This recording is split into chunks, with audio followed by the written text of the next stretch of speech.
What's your name? Sophia. Let's give Sophia another round of applause, y'all. Stay right there. All right. So, Sophia, what grade are you in? Or are you in college? I'm in 11th grade. You're in the 11th grade. All right. So you're a junior in high school, and you have a desire to go to college, right? Yes, Do you know what you want to study? in criminal justice. Criminal justice. Love it. Okay, great. One of the things that I didn't share about you, yes, I'm an inspirational speaker. I've won awards for all of that, traveled the world, speaking to audiences just like yours, right? But I'm also an author. This is the name of my book. It's called Caps and Gowns, All Smiles, No Frowns, The Keys to Earning a Debt-Free Degree. So my professional background is in education, specifically K-12. I was a teacher. I know I look like a student, but I taught for a long time, okay? But I also worked in higher education, specifically financial aid, okay? Everybody familiar with financial aid, right? Financial aid is how you pay for the school that you're going to go to, your college degree. And so when I got there, right, I didn't tell you this story about my mom. Maybe we'll get into it later. But when I got there to the institution where I worked, I found out that I didn't have to borrow all the student loans that I borrowed to get my degree. And so I wrote a book about how to do it. And so encompassed in this book is quite literally a roadmap to being able to get your degree with little to no student loan debt. And I promise you, it's not just theory. I work with students all around the country. I have a student just off the top of my head at Salisbury University on the eastern shore of Maryland, where I'm from, who's decreased 65% of student loans. I have a student at the University of Maryland Eastern Shore who is getting a refund check and grants to go to school, right? He's quite literally getting paid to go to school simply by running the play that I have here in Caps and Gowns, All Smiles, No Frowns, The Keys to Earning a Debt-Free Degree. Now, I'm telling you this, Sophia, right? I'm telling you this, Sophia, because this book is extremely valuable, right? In fact, we can even call this book, we can imagine it to be like an illusion. If you can look at this book and see a book, okay, cool. But if you can look at this book and you see dollar signs, then you've got the right vision. So, Sophia, I have $10 in my pocket, cash money. So I'm going to give you the opportunity to choose the cash or the book. Now, right? I want y'all to help Sophia make the decision. All right? So on 3, I want you to call out what you're going to do, and you're going to have 10 seconds. And I mean 10 teacher seconds, not like a real 10 seconds. You know how your teacher would say 10 seconds, right? And then they'll be like 10, 2, 1. Okay? So we're going to do 10 teacher seconds. All righty? On 3, let Sophia know what you would do, how she should choose. 1, 2, 3, go. 10, 9, 1. What you going to do? Stop. You said what? Are you sure? No. Say it so the back of the room can hear you. What you going to do? The book. The book. What y'all think she should do? Take the book. Round of applause for the book. All right, stop. Round of applause for the money. Okay, I was getting ready to say, at least somebody is being honest, right? But you're choosing the book, right? Are you sure? Yes, sir. Are you sure you're sure? Yes, sir. All right, awesome. So you may have this book. Let me sign it before I leave. Okay, please don't let me. But listen, here's what I want you to do. I want you to open the book to page 1. Don't show nobody what's in there, but you just going to see it. Keep going. Right. So here's the thing. Inside of the book is more value than what I just presented to her, right? Which is the first principle. You can have a seat. Let's give Sophia a round of applause. And so Sophia chose the book, right? She made a decision. She stuck to it, regardless of the sound of the applause for the people that said, hey, Sophia, I think you need to take that money. Are you hearing me? You need to understand this, because this is exactly what life is like. You're going to have an opportunity in front of you to make a decision. And there's going to be people that are going to try to influence you to take what's in front of you, as opposed to investing in your future. Let me give you a secret. Y'all ready for the secret? Say yeah. No, that's too weak. Y'all ready for the secret? Say yeah. Here's the secret. The secret is this. It's not about whether or not the information is there. It's not about whether or not you have the information. Listen to me closely. It's about applying the information. Raise your hand really quickly if you've heard this phrase, knowledge is power. Hands high. Knowledge is power. Can y'all say that with me? Say knowledge.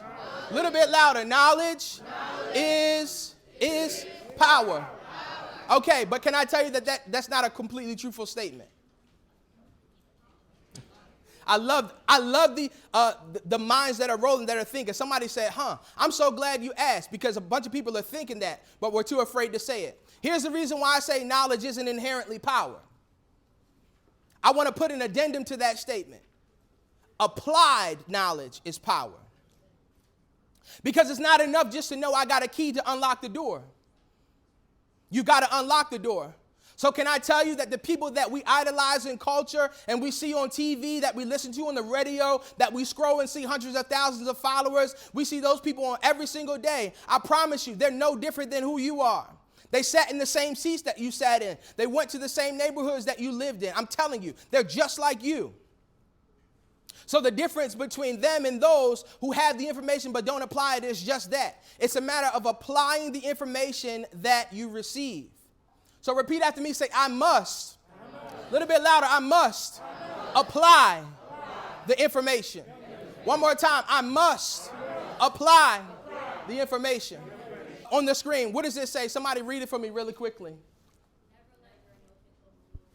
I love it. Never let your emotions overrule your better judgment. Never let your emotions overrule your better judgment. I want to tell you a story, but when I was 16 years old, another thing about me, I'm a former Division I college athlete. I played baseball at Coppin State University. And so leading up to that, I played on a bunch of elite teams. And we were in a tournament. I believe it was in North Carolina. I had just gotten off a plane from a month trip in Israel. And then I came and literally went straight to a tournament in North Carolina. And we're playing in this game. I'm 16 years old. We're playing in this game, and something happens in the game. It was a really good game. I believe it was tied, and then one of my teammates got into it with another individual with a teammate. Another individual from the other team, and it turned into something that I'm not proud of. It turned into a fight. After we broke up the fight, everybody went back to their benches. The game was disqualified. I do believe that both of us were taken out of the tournament. And so after, the individual who was on the front lines of the fight, if you will, are you following me? The individual who was the first person that got into the fight with the other team, his dad was a coach. And we were sitting in the car after this whole thing had happened, and he was recounting what happened. He was explaining the story. He was telling his dad, well, this is what the person said to me. I felt disrespected. I felt angered. I felt justified in defending myself. No, he's not going to talk to me like that. He don't know where I'm from. Y'all ever heard anybody say that when they get mad, when they say, he don't know where I'm from? And so he was explaining to his father, this is the reason why I did what I did. And he felt justified in it. Raise your hand if you've ever felt justified or right in your anger, like you just felt like you had a reason. Come on, don't lie. Put your hands up high. There we go. I love it. I love it. Hands down. Now listen, everybody's going to have a moment like that, whether or not you told the truth in the moment. If it hasn't happened, it's coming. I can guarantee it. But what I need you to understand is what's on this board right here. Repeat after me. Say, never let your emotions overrule your better judgment. Here's the reason why. Because when you feel justified to retaliate in such a way, it could be detrimental for your life. Hear what I'm telling you. I had this conversation at 16 years old, and it saved my life when I was 21 years old. I mean, like my actual life. That's not a simile. That's not a metaphor. I recounted this exact moment in the back of that gray Ford Taurus, I believe it was. I recounted this moment where I was on a college campus and somebody put their hands on a friend. A male put his hands on a female friend that I had. I mean, like, it was bad. And I was justified to do what I felt like I wanted to do. I was the first responder on the scene. I was the first person to get to her defense. And I recounted this moment. Remember how I told you it saved my life? It actually did, because what I didn't know about the guy that put his hands on the young lady is that he had a weapon that he was planning to use. One of the people that actually did retaliate after the fact did get affected by that weapon that he planned to use. Thankfully, he did not die. Thankfully, he's still alive. But it could have quite easily been me. This is the reason why. Now, I know that that is a very extreme case, right? Hopefully, none of you have to ever experience that. But I want to be extremely real with you to let you know that this can be the difference between you being successful and you still wondering how to get into the auditorium. This can be the difference between you getting that 4-year degree, getting that master's degree with no student loan debt or a mound of debt, having to repay 25 to 30% of your income back to the student loan lender. You have to learn how to apply the knowledge that you have in every situation, even what you're learning now. Now, let's see who's going to tell the truth. I don't know if your teachers or like your counselors are next to you, but tell the truth anyway. Raise your hand real quick if you feel like some of your teachers and administrators and people get on your nerves. Y'all hands went up quick. Okay. Listen, hands down. I love it. But can I tell you that it's so vital for them to get on your nerves? Somebody say why? No. A little bit louder. Somebody say why? Here's the reason. I love it. She said, why? Here's the reason why. Though you may not understand it, though you may not have encountered someone like it before, those people that you encounter on every single day basis that are challenging you to be the best person that you can be, to be the best scholar that you can be, to be the best athlete, to be the best young man or young woman that you can be, is because they have a responsibility to help mold you for the future you that you don't yet know. This is why you need a dynamic speaker for your upcoming event. Take a listen. When I heard Jordan Green-Ellis speak today, it was very motivational, very uplifting. On a scale of 1 to 10, it was a 15 to 20. After the program today, I talked to one of my colleagues at Halifax Community College, and I told him, I'm going to send you this information. This is somebody you would like to bring to your students. I would recommend Jordan to other directors in TRIO Student Support Services. I would recommend Mr. Jordan Green-Ellis to 100 times over. We had a wonderful day today. All of our students were excited. I can't wait till he comes back to speak to more students. We had a great day today. My name is Jordan Green-Ellis, and since 2018, I've had the honor to serve organizations just like yours.